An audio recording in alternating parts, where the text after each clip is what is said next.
따뜻한 가정이 될 수 있기를 바랍니다. 우리 가족이 따뜻하기 위해서는 우리 가족의 따뜻한 언어가 필요합니다.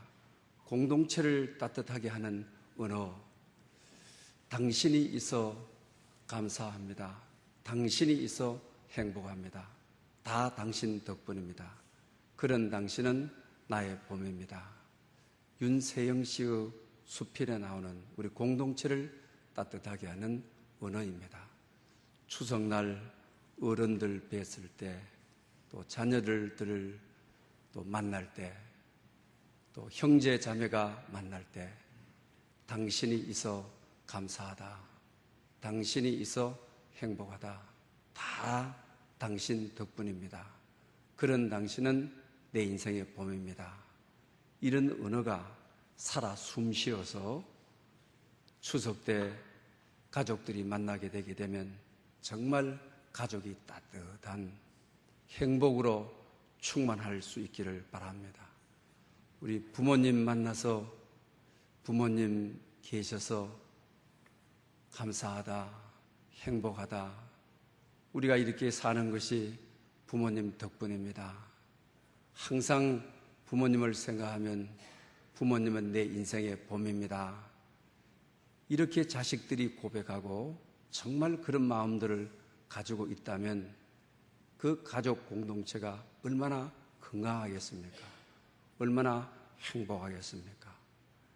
반드시 이번 추석에는 그런 마음을 가지고 여러분 공동체를 살리는 언어를 사용하고 감사와 행복이 넘치시기를 바랍니다. 5년 동안 거동을 할 수 없을 정도로 가정에서 누워있는 분이 계십니다. 그런데 그 안에는 어떤 환경에도 흔들림 없이 정말 기쁨으로 섬기고 또 기쁨으로 수발을 뜨는 분이 계셨습니다. 그래서 어떻게 해서 당신은 5년 동안 병상에 누워있는 남편인데 불평 없이 원망 없이 젊은 나이에 즐거움으로 얼굴에 그림자 없이 그렇게 섬길 수 있느냐고 물었습니다. 그랬더니 이분이 나는 복음의 가장 아름다운 속성을 안다고 이야기했다고 하는 것입니다. 여러분, 복음의 가장 아름다운 속성이 바로 무엇인 것입니까? 내 의가 아닌 하나님의 은혜. 이것이 바로 복음의 가장 아름다운 속성인 것입니다. 하나님께서 나를 위해서 독생자 아들을 보내주신 은혜. 나의 의와 관계없이, 나의 출생 성분과 관계가 없이 나를 구원하시기 위해서 독생자를 보내주신 은혜. 또 그뿐만 아닙니다. 내 죄를 없이 하시고자 십자가를 지신 주님의 은혜. 웬일인지 웬말인지 내 의와 관계가 없이 나에게 의가 없는데 나를 사랑하셔서 너의 죄를 대신 짊어지신다고 하는 은혜. 복음의 가장 아름다운 내용이고 속성인 것이죠. 또 무엇보다도 죄로 말미암아 형벌을 저희들이 받아야 되는데 십자가는 우리의 의와 관계가 없이 우리의 죄의 형벌을 예수님께서 십자가에 죽으심으로 대신한 놀라운 은혜. 이것이 바로 복음의 가장 아름다운 속성인 거죠. 그러니 이 아내된 분은 5년 동안 남편이 병상에서 누워서 거동을 할 수가 없는데도 내가 이 은혜를 받아서 내 의와 관계가 없는 놀라운 내가 은혜를 받아서 기쁨으로 섬기느라고. 오늘 특히 본문은 다시 말라노니 기뻐하라. 반복해서 바울은 다시 말라노니 기뻐하라. 우리의 기쁨의 근본이, 우리의 기쁨의 출발이 어디에서 오는 것입니까? 예수 그리스도의 십자가로부터 오기 때문에 주 안에서 항상 기뻐하라. 다시 말하노니 기뻐하라. 오늘 본문 4절은 이렇게 말하고 있는 것을 보게 된다라고 하는 저게 사실입니다. 우리 하나님 말씀에 순종한 삶의 출발은 어디에서부터 시작되는 것입니까? 내 의에 대한 죽음으로부터 시작되는 것이죠. 우리는 내가 할 수 있다, 내게 의가 있다, 이때부터 은혜는 가리워지게 되는 것이죠. 그래서 성령은 내 자신에게 대해서 죽고, 이 말은 내 의에 대해서 죽고 예수 그리스도로 다시 사는, 내 의가 죽었을 때 하나님의 은혜와 하나님의 영광이 큰 것입니다. 기뻐할 수 있는 것입니다. 내 의가 앞서는데, 내가 잘났는데, 아직 내 의가 있는데, 복음의 가장 아름다운 속성은 내 의와 관계없이 하나님의 사랑이 임하는 것이고 하나님의 은총이 임한 것인데, 내 의가 조금이라도 살아있으면 기쁨은 줄게 되는 것이죠. 기쁨은 경감되어지는 것이죠. 그래서 주 안에서 기뻐하라. 하나님께서 알파와 오메가이시고 예수님께서 행하시는 모든 십자가의 일이 처음과 나중이라고 하는 것입니다. 그러므로 여러분, 이번 추석에 내 의가 아닌, 내 의가 죽으면 죽을수록 은혜가 크고 기쁨이 큰 그런 추석 명절이 될 수 있기를 바랍니다. 오늘 본문도 다시 말라노니 기뻐하라고 하면서 지난 시간에는 주 안에서 기뻐하라 했는데, 오늘 본문 4절은 주 안에서 항상이라는 말이 들어가서 항상 기뻐하라, 이렇게 말씀하고 있는 것을 보게 됩니다. 주 안에서의 기쁨이란, 그 기쁨은 약속된 미래에 대한 기쁨이라고 하는 것입니다. 이 기쁨은 우리가 창조적인 기쁨인 거죠.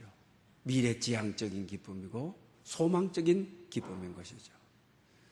여러분, 미래에 내가 하늘나라에 간다, 이것이 확실하게 보장만 되어 있다고 한다면, 정말로 너는 하늘나라에 간다고 하는 그 확신을 내 이마에 인을 쳐주거나 내 손바닥에 하나님이 사인을 해주거나 미래에 대한 확실한 기쁨이 있다고 한다면, 현실에 좀 어려운 일들이 있고 슬픈 일들이 있어도 문제될 게 하나도 없는 것이죠. 그러나 미래에 내가 하늘나라에 간다는 확신이 없기 때문에 문제가 많고 근심이 크고 슬픔이 큰 것이죠. 때로는 하늘나라가 있는 것 같기도 하고 없는 것 같기도 하고, 내 삶에 아주 애매하니까 내 삶이 불안한 거죠. 내 삶에 걱정이 많은 것이죠. 우리가 분명하게 하늘나라는 있고 내가 하늘나라에 반드시 들어간다고 하는 확신, 보증이 있다고 한다면,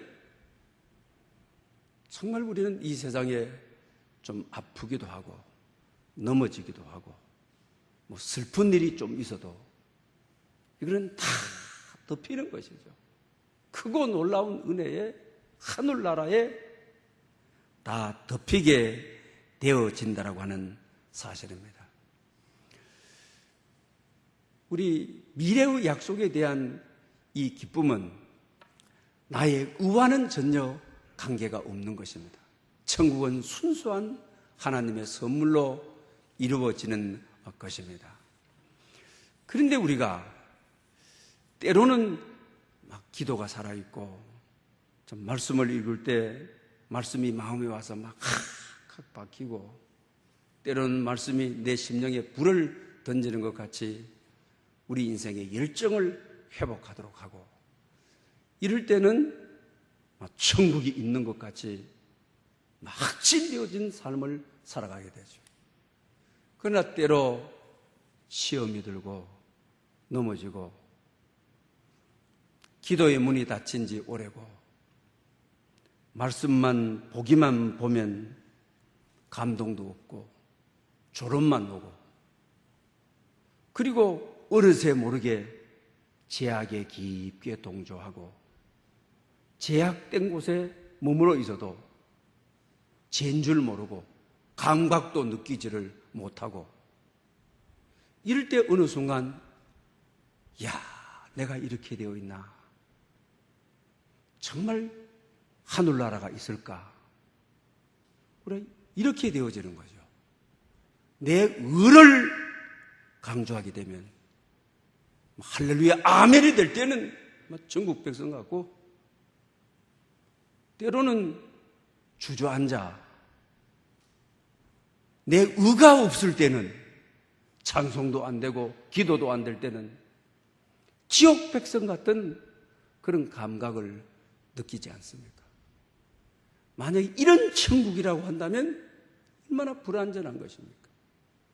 천국의 아름다운 속성은 내 의와 전혀 관계없이 하나님의 선물로 이루어진다고 하는 것입니다. 그러므로 우리는 천국에 대한 확신을 가지고 살아야만 되는 것입니다. 요한복음 10장 28절 29절에 보면 이렇습니다. 내가 그들에게 영생을 주노니 영원히 멸망하지 아니할 것이요 또 그들을 내 손에서 빼앗을 자가 없느니라. 그들을 주신 내 아버지는 만물보다 크심에 아무도 아버지 손에서 빼앗을 수 없느니라. 할렐루야. 우리가 천국에 대한 확신을 가지고 살아갈 수 있는 이유는 내가 너에게 영생을 준다. 아버지 손에서 영생을 빼앗을 자가 없다. 그 아버지 손은 만물보다 크고 놀라운 능력이 있는 손이다. 그러므로 아무도 그 아버지 손에서 영생을 빼앗아갈 수 없다. 이보다 더 확실한 것이어야 됩니다. 우리 자녀들 키워보면 그러죠. 애들이 아버지 손을 잡고 가게 되면 돌뿌리가 있거나 위험에 노출되면 아버지 손을 놔버리죠. 그러면 넘어지게 되고 자식을 잃어버릴 위험도 놓이게 되어지는 것이죠. 내가 아버지 손을 잡은 것이 아니라고 하는 것입니다. 성경은 만물보다 큰 아버지의 손이 내 손을 꽉 잡고 내 손에서 빼앗을 자가 없느니라. 영생을 내 손에서 빼앗을 수가 없다. 약한 손 같으면은 너무 힘이 들어서 빼서 도망갈 수도 있고, 하나님의 손이 약하면 이게 되게 되면 같이 넘어질 수도 있지만 만물보다 그 힘으로 그 손의 힘이 천지를 지으신 창조자의 힘이기 때문에 빼앗을 수 없다. 뺄 수가 없다. 이렇게 우리에게 확신을 주고 있는 것입니다. 우리가 언제 어느 때 눈을 감는다 할지라도 천국은 우리에게 확실히 보장된 것임을 성경은 가르쳐주고 있는 것입니다. 그래서 바울은 오늘 본문에 주 안에서 항상 기뻐하라. 오늘 내가 죽더라도 하늘나라는 보증된 것이고 하늘나라는 분명히 있고 하나님의 손이 내 손을 잡아 하늘나라로 인도하시기 때문에 우리에게 구원의 안전성을 주는, 구원의 기쁨을 주는, 구원의 행복을 주는, 그래서 바울은 이것이 나의 기쁨, 나의 면류관이라고 오늘 보면 1절에 이렇게 말씀하고 있는 것을 보게 되는 것입니다. 여러분, 추석이 되게 되면 우리 고향을 가게 되죠. 이 추석이라는 고향 훈련이 어떤 훈련입니까? 우리 인생의 마지막 추수를 하고 언젠가는 영원한 본향으로 가는 훈련 아닙니까? 추석에 기양하는 분들, 고향을 찾아가는 우리 인생의 본성이 있는 것처럼 우리 인생의 마지막 추수를 하고 추석이 거듭되면 거듭될수록 영원을 위해서 준비하는, 영원의 본향을 위해서 준비하는 그런 여러분들 될 수 있기를 바랍니다. 우리 스데반을 봐도 알 수가 있지 않습니까? 다른 사람이 아닌 유태인들에게 돌을 맞게 되는 것이죠. 돌 맞을 때의 아픔이 얼마나 큽니까? 또 배신감, 다른 사람이 아닌 동족에게 돌을 맞을 때 그 슬픔이 얼마나 큽니까? 그러나 성경은 아팠다, 슬펐다라고 전혀 표현하지 않고 있는 것을 보게 되는 것입니다. 오히려 스데반은 돌이 날아와 돌무더기가 되어 죽지만 하늘을 우러러 천사의 얼굴처럼 하늘 보좌 우편에서 예수님께서 그의 영혼을 받으시는, 오늘 본문이 말하는 대로 내가 너에게 영생을 주노니 영생을 빼앗을 수 없다. 아버지 손에서 빼앗을 자가 없느니라. 하늘나라 본향에서의 영생의 기쁨이 너무 크고 놀라워 이게 극다화되고 확산되어서 돌나라 오는 이 작은 아픔은 크고 놀라운 기쁨에 다 덮이고 마는 것이죠. 사랑하는 여러분, 이번 추석을 맞이해서 우리 여러 가지 가족들 만나게 되게 되면 또 좋게 만났다가 헤어질 때는 서늘한 마음 가지고 섭섭한 마음 가지고 그럴 수 있지 않습니까? 이 추석이라고 하는 것은 고향을 찾는 마음, 언젠가는 우리는 본향을 찾아 영혼을 찾아 가야 될 몸들인데 영혼에 대한 기쁨이 여러분 가정의 가족들끼리의 사소한 아픔과 문제를 다 덮는 그런 은총이 있으시기를 바랍니다. 그 다음에 두 번째로는 주 안에서 항상 기뻐하라고 하는 그 이유, 바로 우리가 그리스도 안에서 수고하는 기쁨을 말하게 되는 것이죠. 사랑하는 자를 위해서 수고하는 것은 기쁨이죠.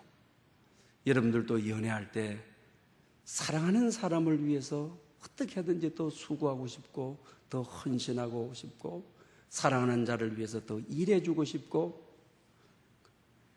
오히려 더 수고하면 수고할수록 보람을 느끼고 의미를 느끼고 기쁨과 가치가 더 커지게 되는 것이죠. 창세기를 우리가 보더라도 야곱을 한번 보십시오. 7년 라헬을 얻기 위해서 14년을 수고하게 되는데 뭐 수고했다, 아팠다, 힘들었다 그런 말이 없죠. 7년을 수일같이 그 7년 동안 사랑하는 사람을 얻기 위해서 사랑하는 사람을 위해서 헌신하고 모슴살이 하는데 얼마나 즐겁고 기쁘고 사랑하는 사람을 만난다는 기쁨이 7년이 수일처럼 가버리는 베드로서를 읽어보면 우리가 주 안에서 수고할 때 헌신할 때 전도하고 봉사하고 또 교회를 위해서 해야 될 우리 사역들 천년을 하루같이 내가 사랑하는 주님, 독생자 아들을 보내주신 사랑, 내가 받아야 될 형벌을 죽음으로 대신받은 십자가의 사랑, 그 사랑에 응답하고자 전도도 하고 우리 성가대 대원들, 그 다음에 또 교사 선생님들, 또 기타 토요일이면 나와서 교회 구석구석에서 수고하는 여러분들, 정말 주를 사랑함으로 하는 이 헌신. 그래서 오늘 본문에도 그러죠? 나와 복음에 같은 동력자들을 도우라. 그 외에 복음을 위하여 수고한 이들을 돕는다는 말이 2번 나오죠.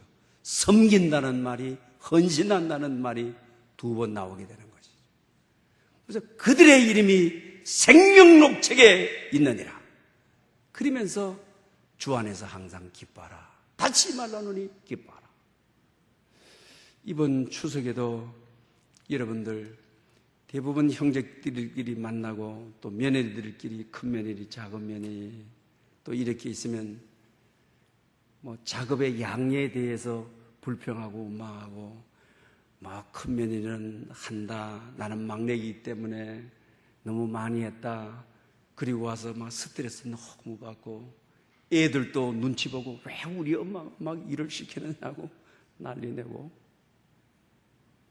오히려 추석이 명절이 아니라 갈등만 많이 가지고 참 아픔만 가지고 돌아오는 명절이 되어버리는 경우가 많이 있죠.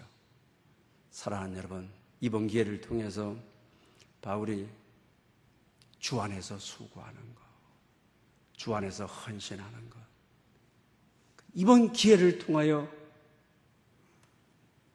오히려 믿는 자로서 더 수고하고 더 헌신하고, 오히려 이 헌신이 번거로운 것이 아니라 사랑함으로 한 것이 되어 나의 기쁨이요 나의 멸류관이다. 바울처럼 이렇게 말할 수 있는, 가족의 헌신을 보냄으로 가족 공동체 전체에게 기쁨을 주는, 행복을 주는 여러분 될 수 있기를 바랍니다. 그런데 오늘 본문에 특별히 유의해야 될 것은 이 기뻐하라는 말이 명령으로 되어 있다고 하는 것입니다. 조건으로 되어 있지 않습니다. 기뻐할 조건이 있을 때 기뻐해라, 이런 것은 조건절이면 명령을 쓸 수가 없습니다. 다시 말하면 기쁜 일이 있든지 슬픈 일이 있든지 상황에 어려움이 있든지 명령은 아주 명료한 겁니다.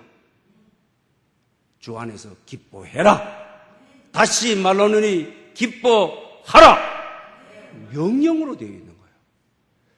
조건으로 안 되어 있다는 것이죠. 조건절이 아니라고 하는 것입니다. 이 말씀은 어떤 의미인 것입니까? 누구나 다 기뻐하고 좋을 일이 있으면 기뻐할 수 있고 명령 안 해도 되는 겁니다.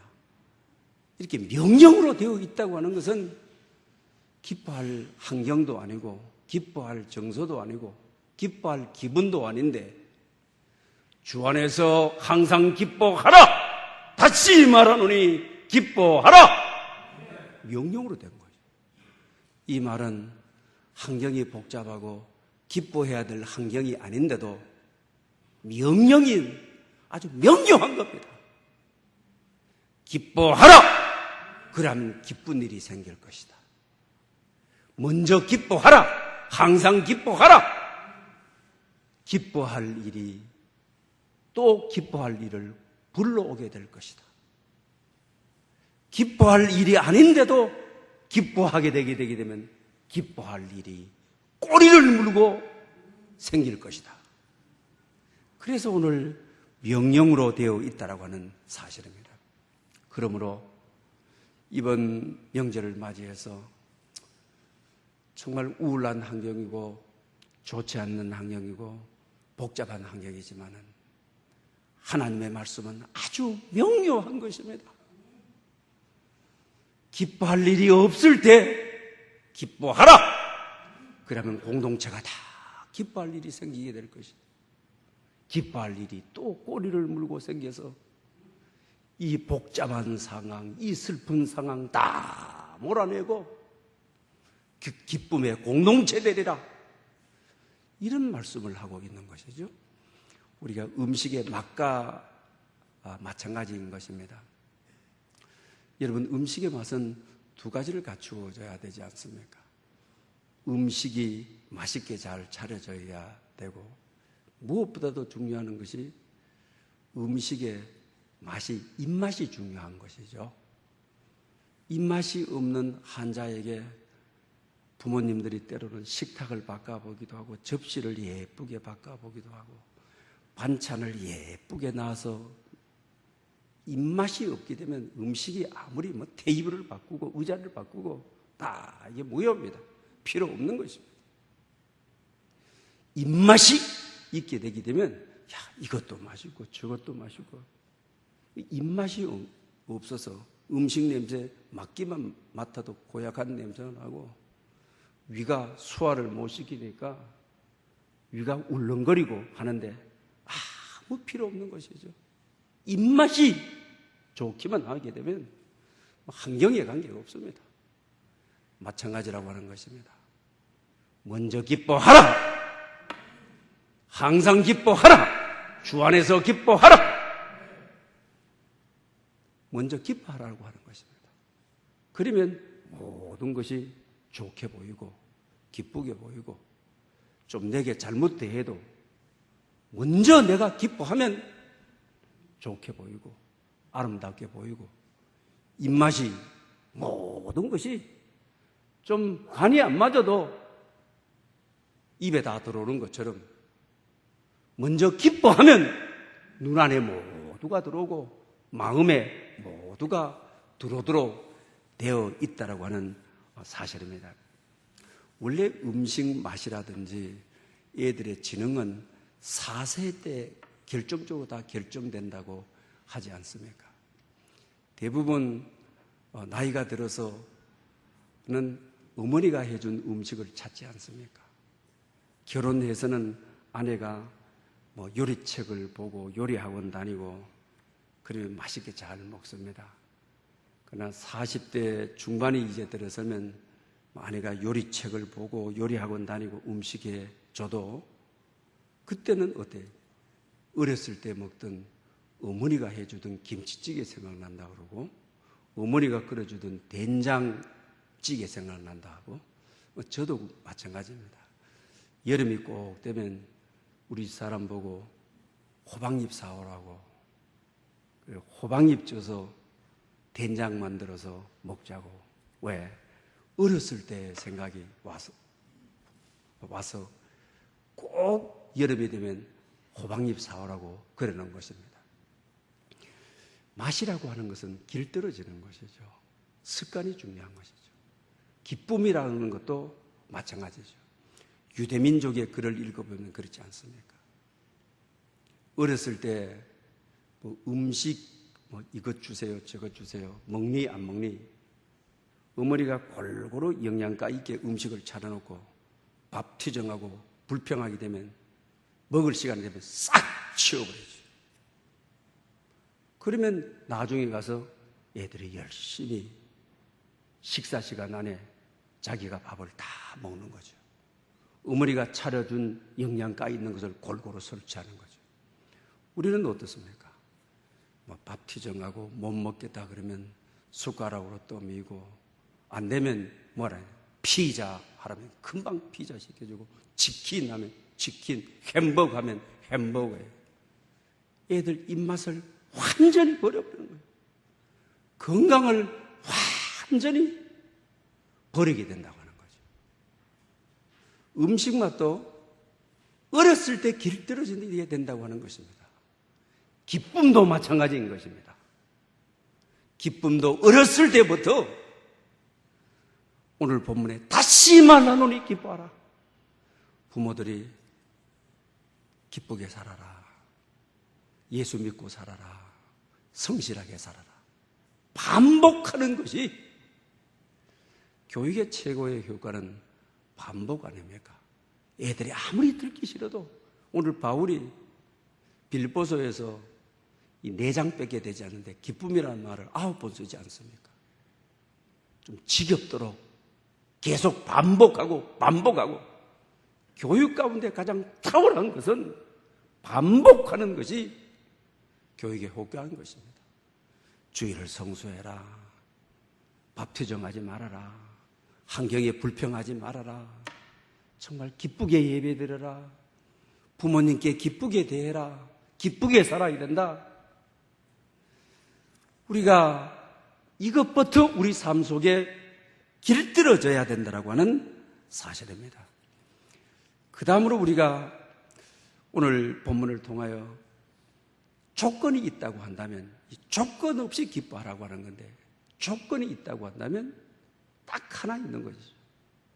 예수님께서 나를 위하여 십자가에 돌아가셨다. 이 하나의 복음으로 이것을 받아들였을 때 모든 것을 누리고 모든 것을 잔잔케 하는 기쁨이 되어지는 것이죠. 이 세상에 나를 위해서 죽어주는 사람이, 그것도 내 죄를 위해서 죽어주는 사람이 어디에 있습니까? 복음의 핵심은 내 죄를 위하여 죽어주신 사랑, 내가 받아야 될 형벌을 대신해 주신 사랑, 이 사랑 때문에 어디에 가서 이것을 적용시키더라도, 우리 삶이 아무리 어두워하더라도 이 조건 하나가 우리 삶을 지배한다면 근심도 걱정도 없을 수가 있는 것이죠. 그래서 주 안에서 항상 기뻐하라고 말을 합니다. 여러분, 우리가 왜 기쁘게 살지를 못합니까? 에덴 동산에서 왜 마귀가 유혹을 받습니까? 하나님의 말씀은 항상 명료합니다. 명료하지 않는 것은 나 자신인 것입니다. 선악과를 따먹을 때도 마귀는 어떻게 하든지 명료하지 않게 죽을까 하노라. 그러나 하나님의 말씀은 정녕 반드시 죽으리라 하는 것이죠. 우리가 기쁘게 살지 못하는 이유는 하나님의 말씀은 아주 명료합니다. 항상 기뻐하라는 것입니다. 다시 말하는데 기뻐하라는 것입니다. 그것은 십자가의 사랑이 확대되고 확산되어서 일반 세상의 모든 근심 걱정을 덮으라고 하는 것입니다. 그런데 나는 명료하지 못해서 문제 앞에 걱정하고 염려하고 넘어지고, 그러니 기쁘게 살 수가 없는 것입니다. 우리는 말씀 앞에 명료해야만 합니다. 말씀을 내 마음에 채워야 합니다. 말씀 앞에 서야 되는 것입니다. 기뻐하라는 말씀을 행동화해야 되는 것입니다. 기뻐하라는 말씀을 명료하게 실천해야 되는 것입니다. 애매하지 말아야 됩니다. 불명료하지 말아야 됩니다. 말씀이 내 안에 명료한 것만큼 기쁜 삶을 살 수 있습니다. 행복한 삶을 살 수 있습니다. 감사의 삶을 살 수 있습니다. 말씀 앞에 애매하고 불명료한 사람이 아니라 말씀 앞에 명료한 여러분 될 수 있기를 축복합니다. 할렐루야. 영광 받으시기에 합당하신 하나님 아버지, 추석 절기를 맞이하였습니다. 주 안에서 항상 기뻐하게 해 주시옵소서. 다시 말하노니 기뻐하라는 말씀을